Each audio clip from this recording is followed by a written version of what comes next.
Now, I've read and heard many media reports in the last day that Steve Dixon had been earlier filmed, again secretly, again by Al Jazeera, asking America's National Rifle Association for money and asking for money to weaken our gun laws, some reports add.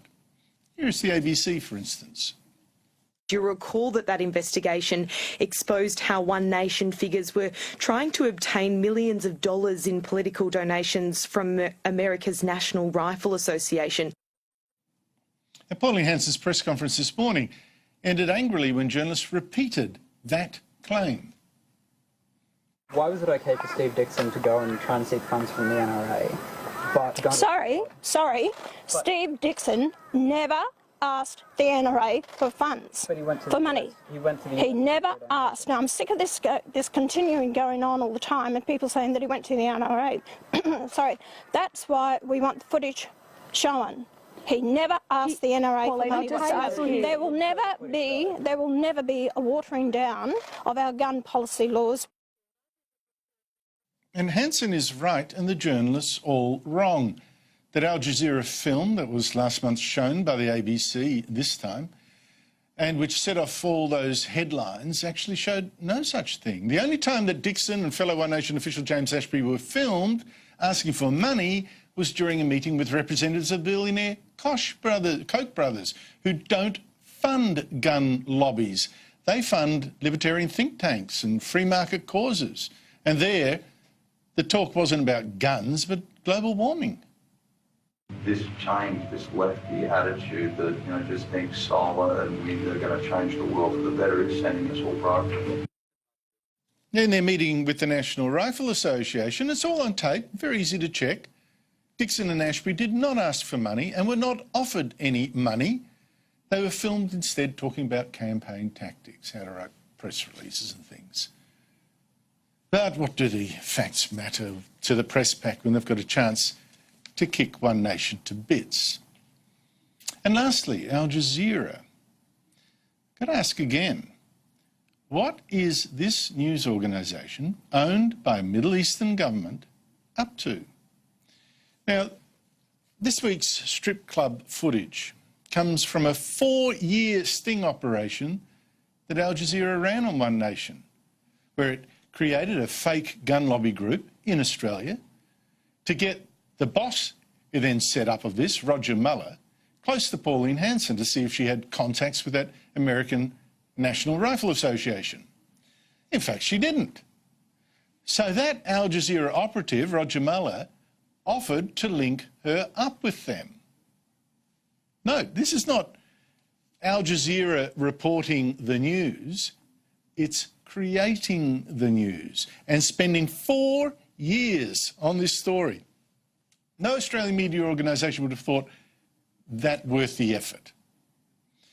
And it was Muller, Al Jazeera, who went with Dixon and Ashby to the United States to introduce him to the National Rifle Association. And he went with Dixon and Al Jazeera's secret cameras to the strip club on the same trip. Now, why would he have done that? Then, conveniently, just before the election, timed for maximum damage, someone in Al Jazeera gave that footage from the strip club to Channel 9 to screen this week. And get this, this person at Al Jazeera gave Channel 9 that tape, result of 4 years of work, gave the tape to Channel 9 for free, as the reporter who then handled that story admitted. We have not paid 1 cent for this vision. It was leaked to us from Al Jazeera, and there has been no payment of any kind made for that vision. Yes, Al Jazeera has since issued a statement saying that the footage was handed to Channel 9 without its permission. 2 hours of the tape there was, without its permission. Well, that might even be true. But either way, that Al Jazeera spent 4 years setting up One Nation, spent so much money, told so many lies, and even followed a One Nation official into a strip club, well, that tells me that this went way beyond an exercise in mere journalism. Steve Dickson was a grub. No argument. But that is not the only thing here that stinks.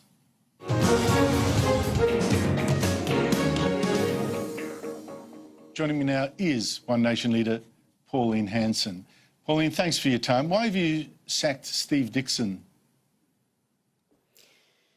Having watched the current affair program last night, Andrew, I really had to force myself to watch it. I thought it was offensive. I found it devastating. The language, his actions. I cannot endorse someone to actually stand on the party to become a member of parliament who's made those comments and his actions.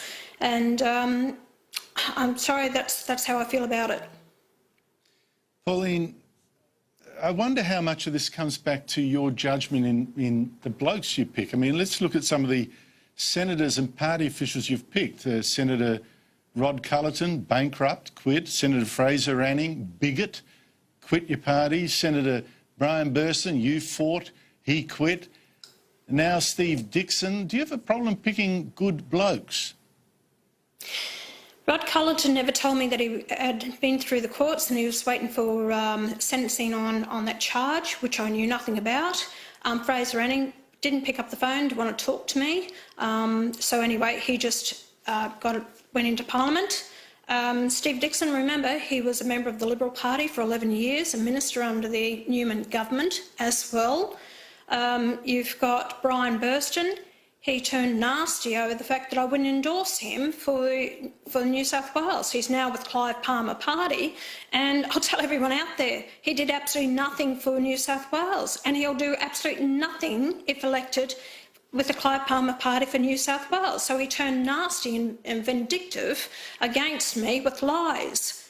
So and you know, you made a comment that 30 people, now Brian Burston put that out. Let me just tell you that the 11 members elected in 1998, when Peter Beattie, when the Queensland Electoral Commission deregistered the party in Queensland, that's when they all went to form their own political party, because Peter Beattie said if you don't form a political party, you will lose your staffing. So they went and formed their own political party. That's why they walked. So it's not because of me, because they were forced to do it. And remember, you know, everything that's happened over the years, and the timing of this, you touched on it, Andrew. The timing of this is right on election time.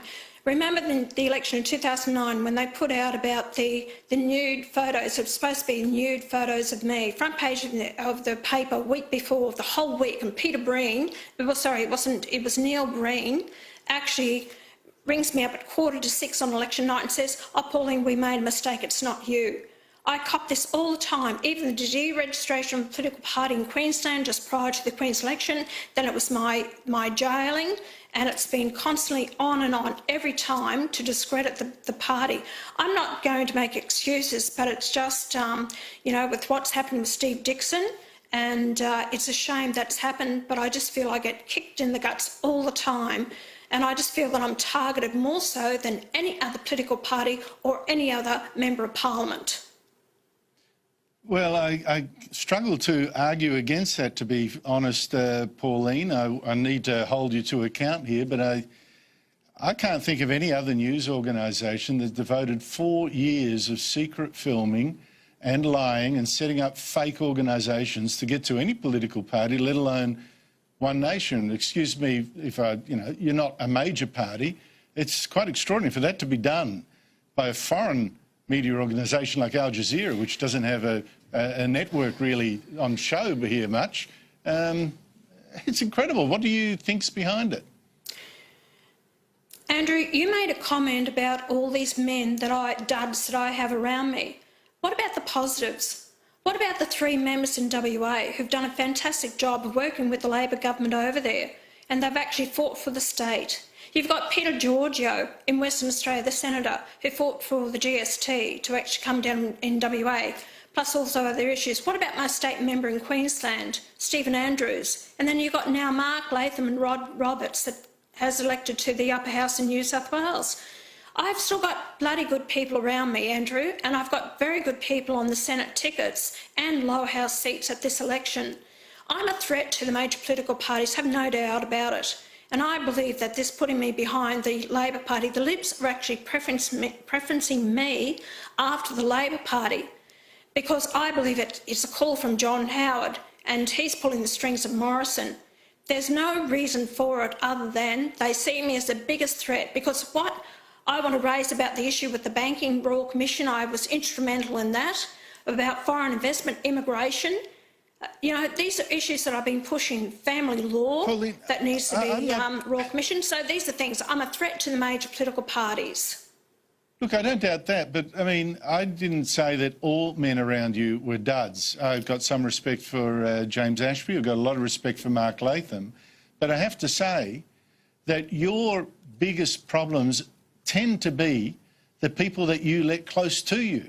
And this has been a long time, since David Oldfield days, etc. And I'm just wondering whether there's a blind spot there, whether you need to change the way you pick people. Maybe you need to pick more women, I don't know. But, you know, look, Fraser Anning, for goodness sake, Brian Burston, Rod Cullerton. I mean, this is not a good record. No, it's not. But I've got a great candidate in Jennifer Games standing for South Australia. I've got Kate McCulloch standing for the Senate in New South Wales. So I do have female candidates standing on our tickets, and they're excellent people and deserve to be, you know, and should be on the floor of Parliament. But we have a vetting process, and I'll tell you now, we have such a stringent vetting process. We had a lot more candidates apply to stand as candidates, which they didn't get through it. And you know what? There's about 11 of them from my party we rejected. You know, the John West rejects? Well, Clive Palmer's picked them up. And these couldn't pass the Constitution, Section 44 of the Constitution, so they've gone across to Palmer's United or across to Fraser Anning's party. So, you know, we are doing a stringent vetting process. I have that, the head office deals with that, not me. I don't, you know, vet these people who want to be candidates. But it's been bloody tough because people think they want to jump on my coattails and think they're going to get a ride into Parliament. Correct. But I'm and a tough they want boss, to ditch Andrew. you because they think, well, you, look, that's probably right. I don't doubt that. Well, that's what I keep saying about the blokes. I think there's a number of blokes who get into Parliament and then think they could run the party better than you. Once I got in your coattails. I just wonder whether you're too much of a sucker for that kind of stuff. That's all. No, Andrew, I tell you what, I'm pretty damn tough with it, and I don't put up with any rot from any of them. We are inclusive. I involve them in it, that we make decisions together with our advisors. Every morning we go through the legislation. But like I said, Burston got a bee in his bonnet because I would endorse him to be the candidate for New South Wales, because I wasn't going to give him another 6 years to sit on his ass, his backside, I'm sorry, and do absolutely nothing for the people of New South Wales. And if he gets elected again, it's going to be a shame for the people of New South Wales. But, you know, like I said, it's been a hard road for me to rebuild the party again. But look at the positives of the people that we have got elected to Parliament. You know, they've done a fantastic job. You can't take that away. You can't allow just Steve Dixon and a couple of these other ratbags that have been associated with me to pull down the other good members of Parliament. They just do you so much damage, though. They do you so much damage. I mean, this is... You know, look at the polling numbers. I mean, I don't know, do you blame Clive Palmer? Do you blame the scandals in your own party? What's causing the fall in your vote?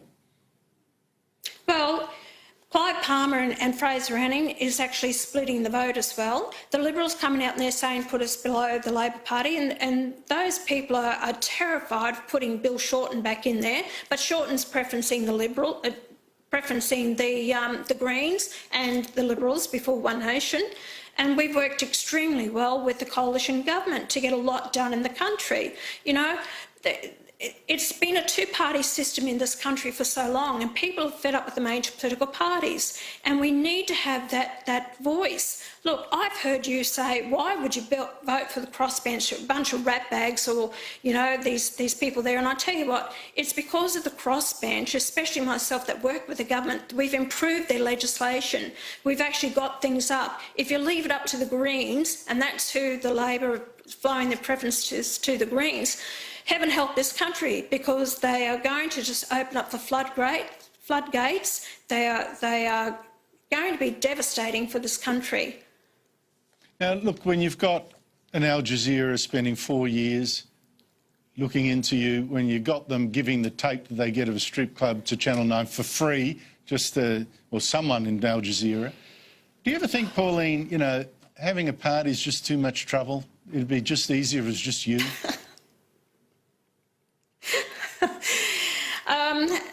You know, Andrew, that's a very good question. But, Andrew, what would I achieve then? It's because you have members around the parliament. Look, in Western Australia, by having the 3 in the upper house, we have the balance of power there. They've actually been able to address the gold tax. We've got an MRI for Kalgoorlie. We've, you know, been able to stand up for the fishing industry. Mark Latham on the floor of Parliament with Rod Roberts in New South Wales.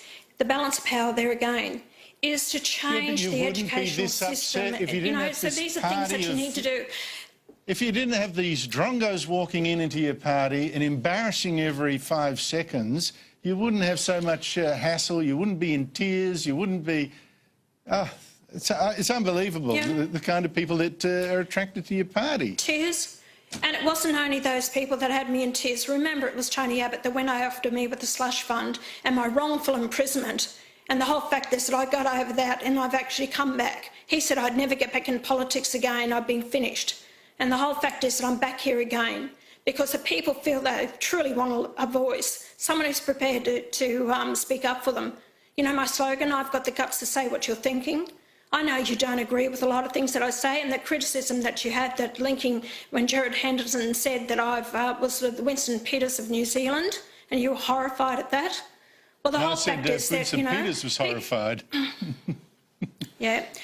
But the whole fact, Andrew, is, OK, you may not agree with everything that I say, but I tell you what, I'm out there fighting for the farming sector, about get the infrastructure for the Bradfield scheme to actually address the family law courts. When you have 3 men suiciding a day and you've got 1 woman being murdered a week and we don't do anything about it, no one else in Parliament's done anything about it. I've pushed for that. You know, I pushed about the foreign ownership of our land, the dairying industry. I can go on and on. Farmers that were going to lose their land to the Singapore and buying up for the military training. There are so many things that I've been able to achieve. You know, businesses. Pauline, don't get me wrong. Anyway, I'm going to keep going and I've got a lot more to do. You've made a couple of references to me not agreeing with a lot of your policies. There are a number I don't agree with. That's absolutely true. But I think you'll also agree that I've always never doubted your courage and the fact that you mean well. But, gee, some of these blokes that have let you down, boy, oh boy, oh boy. But... and I remember the great candidates that I have got there. I've got some fantastic candidates. And it's a matter, everyone in life, even those business people, you put on staff and they all turn out to be duds. Am I any different to anyone else? You know, so it's a process that we go through. Pauline Hanson, thank you for your time. Thanks, Andrew.